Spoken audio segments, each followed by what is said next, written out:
Palang tiket di Malaysia ini, ia seperti palang tiket untuk anjing. Kerana kata-kata ini, studio itu riuh rendah. Para pengulas tidak dapat menahan ketawa. Dewan penonton juga meletus dengan gelak tawa. Skrin memaparkan pemandangan pagi di KL Central. Orang ramai bergerak dengan tertib melalui palang nipis yang dibuka dan ditutup berulang kali dengan senyap. Inilah tahap tertinggi dunia untuk sistem kereta api. Ia satu jenaka, kata Alice Durant, seorang jurutera dari kereta api Perancis sambil mengangkat bahunya. Dia menyilangkan tangan dengan wajah bangga, senyuman sinis terukir di bibirnya. TGV kami menggunakan palang yang lebih teguh. Benda ini kanak-kanak pun boleh melompatinya. Penyampai menyokong kenyataannya. Memang benar. Pintu reban anjing saya mungkin lebih kukuh. Penonton ketawa lagi.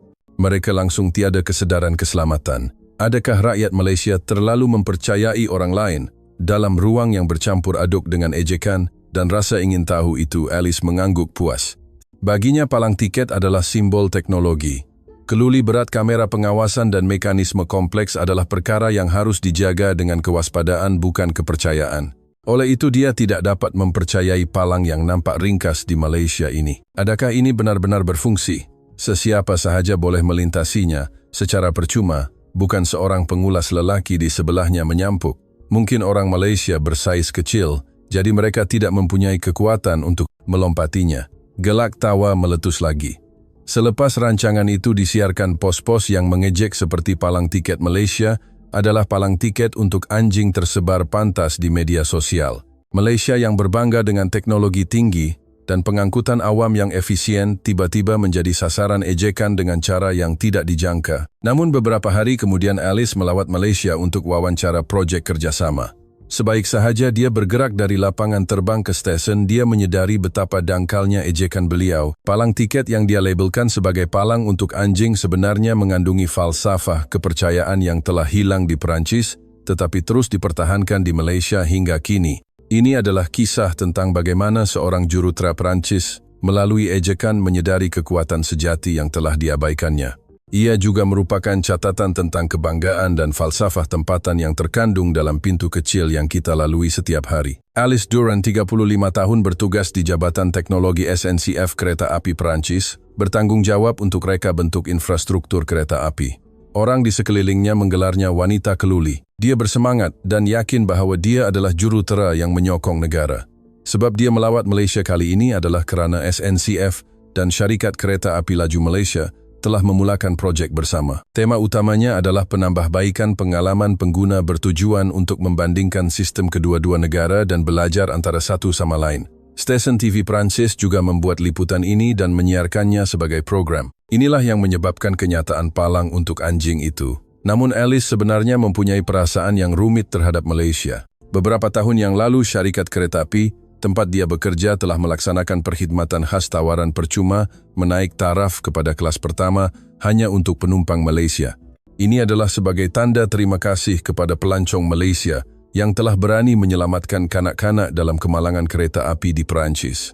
Ia adalah manifestasi niat baik syarikat, tetapi laporan yang kemudiannya sampai ke tangan, Alice menyenaraikan pelbagai tingkah laku buruk penumpang Malaysia. Laporan itu mencatatkan mereka meninggalkan sampah di tempat duduk, membuat bising di dalam gerabak, dan malah ada yang mengambil bagasi orang lain.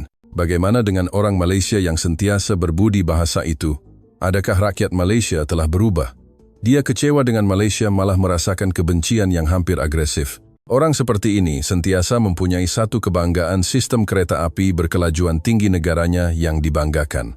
Dari Paris ke Lyon hanya memerlukan 2 jam. Reka bentuk badan yang anggun, pemanduan yang stabil, dan dalaman yang dipenuhi dengan keanggunan Perancis, inilah kemuncak teknologi.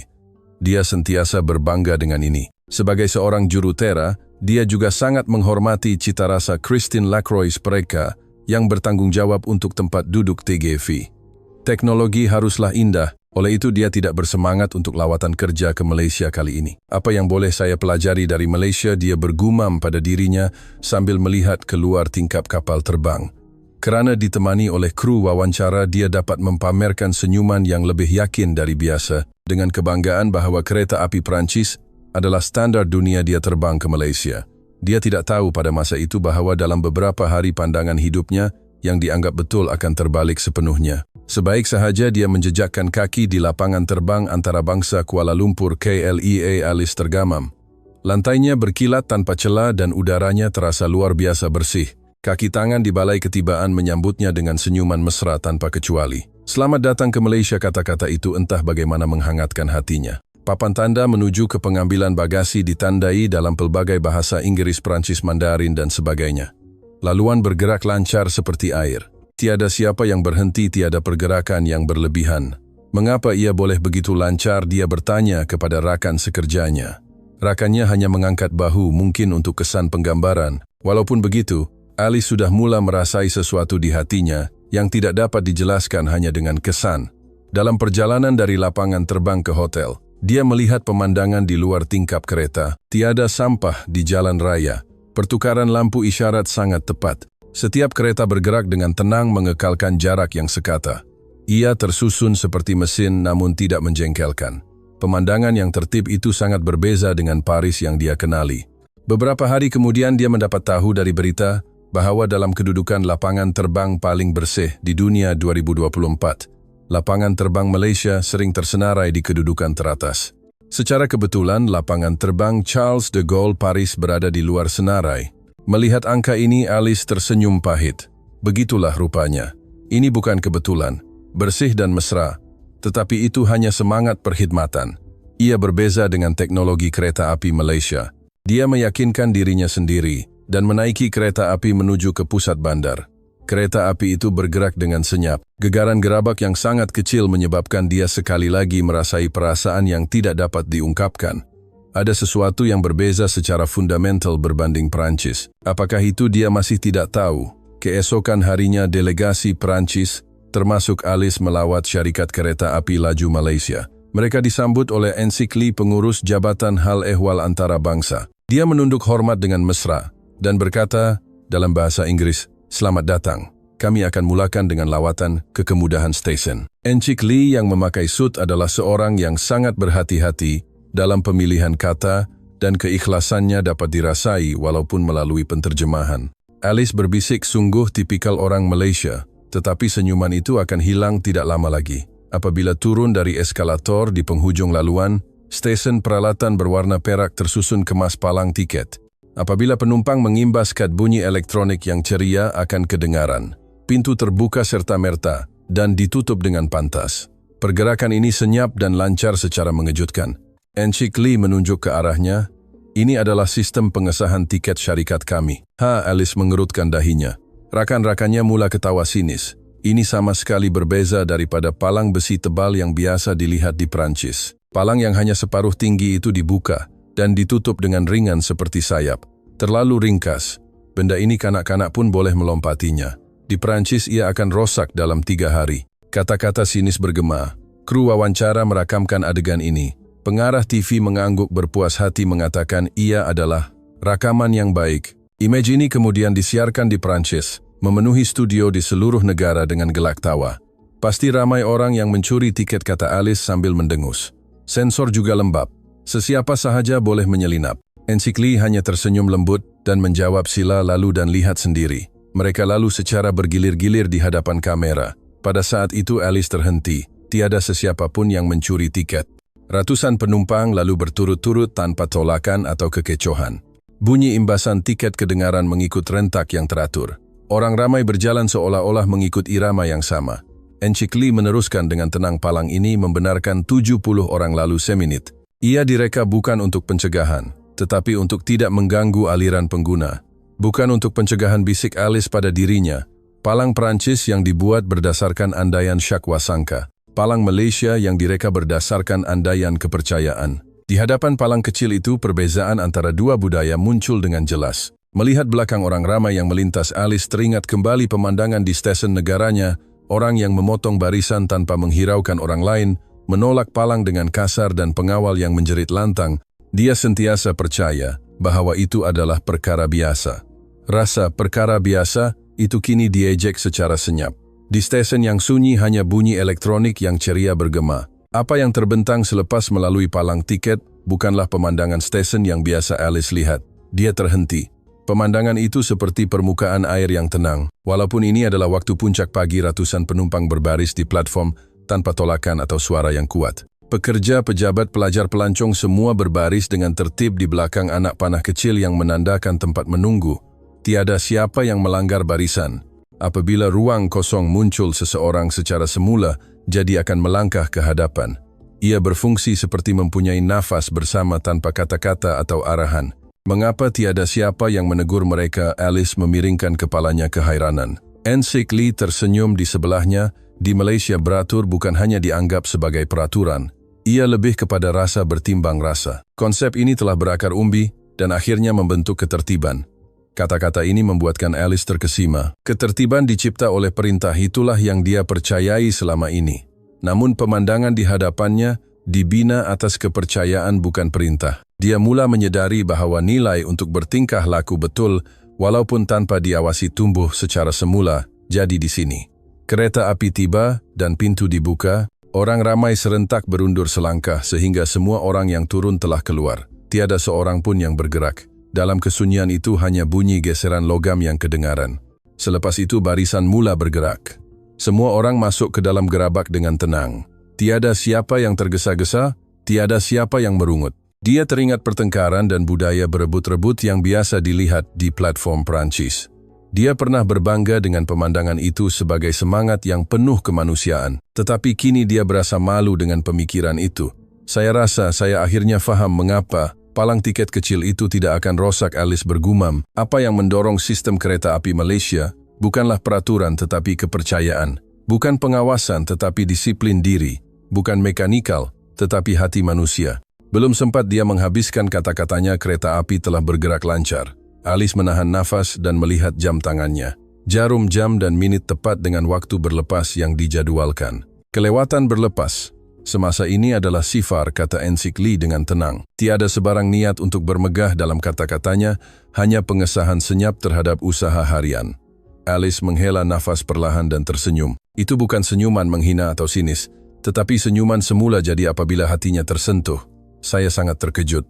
Inilah kali pertama saya mengalami keberangkatan yang begitu sunyi. Ia seolah-olah masa itu sendiri mendekati manusia dengan lembut, katanya. Encik Lee menyipitkan matanya sedikit. Ya, kereta api Malaysia mengukir masa dengan nafas manusia, bukan dengan mesin yang mengukur aliran.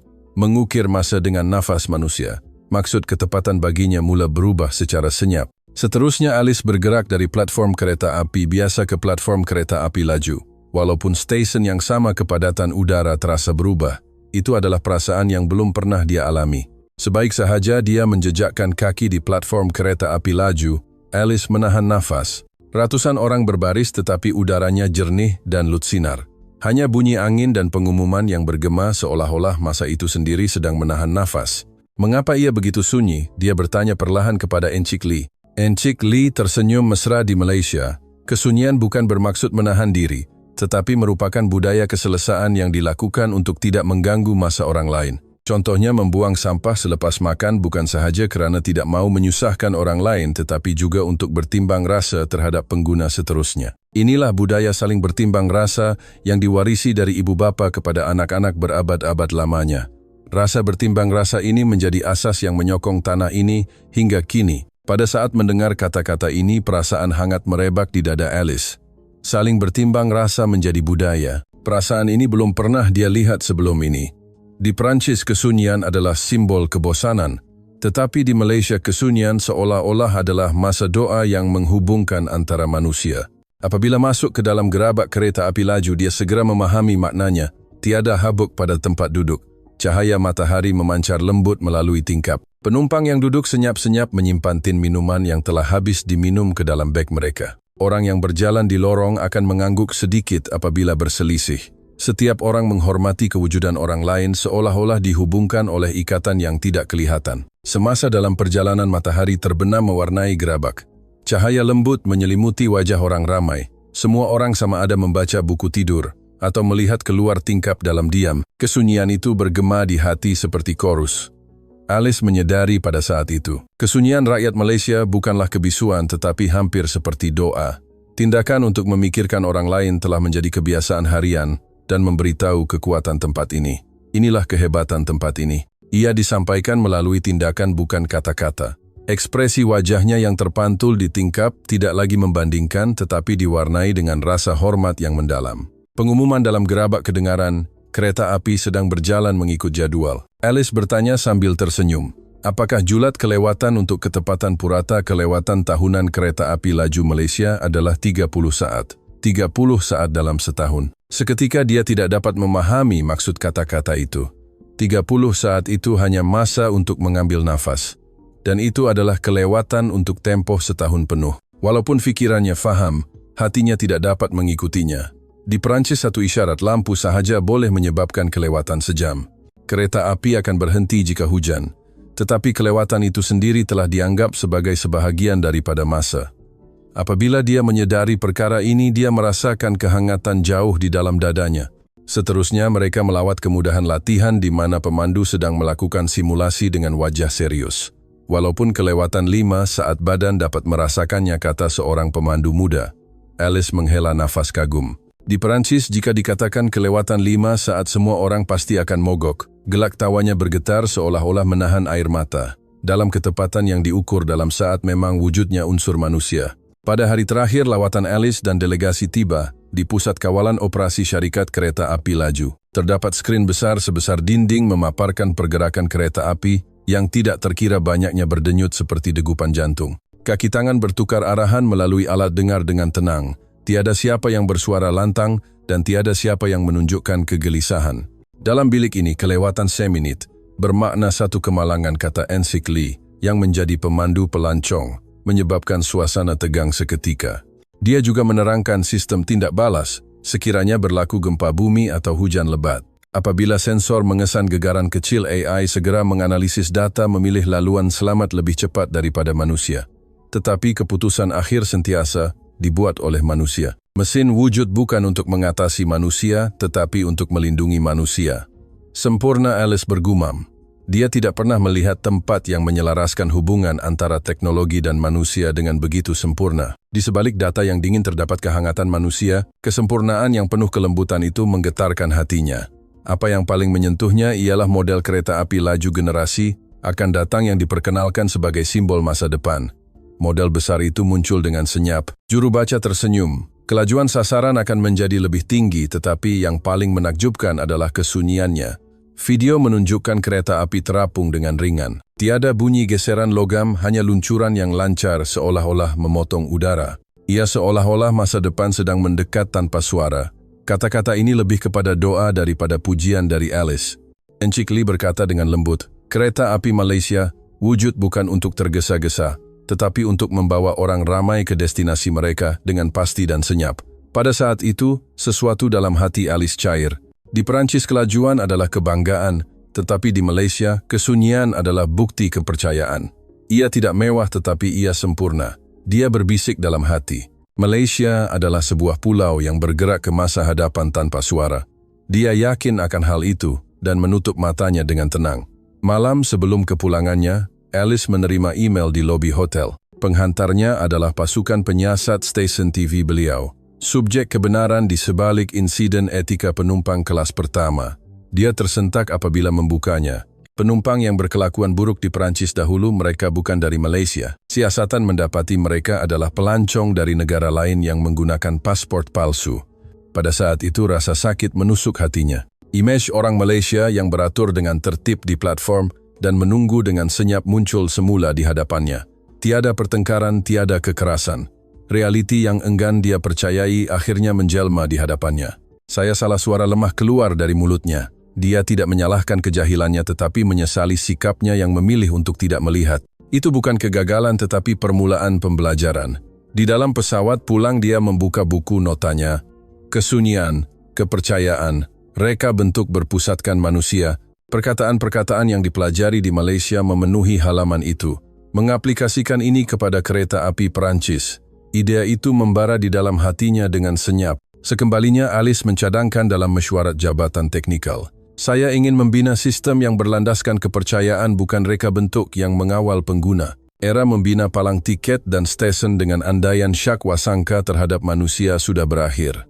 Pada mulanya rakan-rakan sekerja mentertawakannya, tetapi dia tidak berputus asa. Beberapa bulan kemudian sebuah stesen baharu di sebuah bandar wilayah mengguna pakai reka bentuk aliran manusia berlandaskan kepercayaan yang dicadangkan oleh Alice.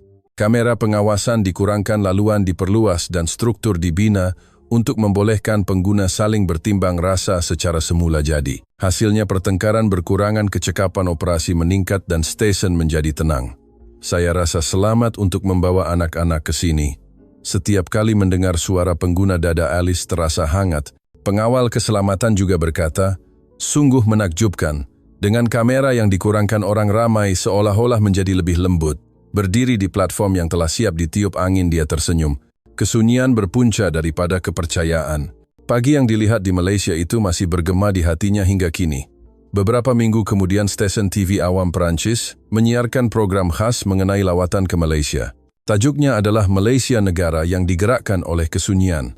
Program itu bermula dengan perjalanan Alice dari KLEA, platform yang hampir tanpa suara. Orang ramai yang berbaris dengan tertib. Pemandangan mereka melalui palang tiket kecil, seolah-olah mempunyai nafas bersama. Dewan penonton studio beransur-ansur menjadi sunyi. Narator berkata, dalam palang tiket kecil ini wujudnya kepercayaan yang telah dilupakan oleh dunia. Sebaik sahaja program tamat, para hadirin di studio serentak bertepuk tangan. Itu bukan sorakan tetapi tepukan sunyi yang penuh dengan rasa hormat yang mendalam. Seorang pengulas yang pernah mengejek berkata di hadapan mikrofon sungguh ironis, "Kami pernah ketawa mengatakan palang tiket Malaysia seperti palang untuk anjing. Tetapi sebenarnya kami yang gila. Itu bukan palang kecil, itu adalah pintu masuk ke kepercayaan." Kata-kata ini menyebabkan Dewan kembali senyap. Kemudian seseorang berbisik, kekuatan teknologi Malaysia terletak pada tempat yang tidak bersuara. Selepas program itu disiarkan, ia dipetik oleh media di seluruh dunia. Komen yang tidak terkira banyaknya membanjiri media sosial.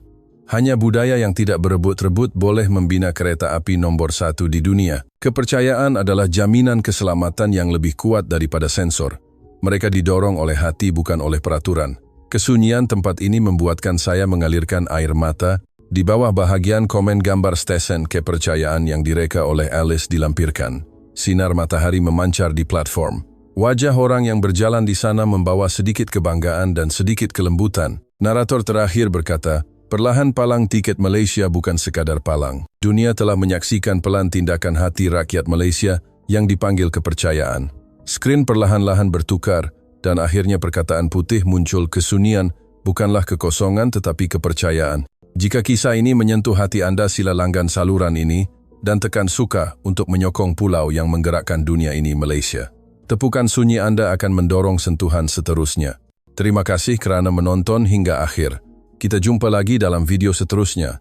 M48.7